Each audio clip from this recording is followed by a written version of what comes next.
Iya, parah banget ya. Ganti lo, ganti tuh.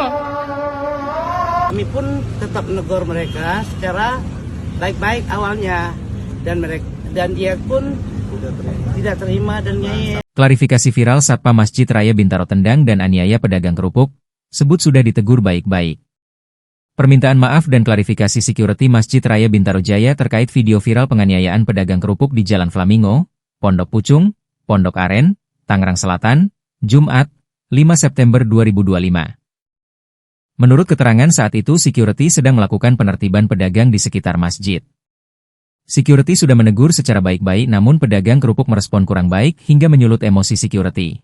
Assalamualaikum warahmatullahi wabarakatuh. Saya Takdir Syahbana. Saya Aga. Telah selesai menerima panggilan dari Polsek Pondok Aren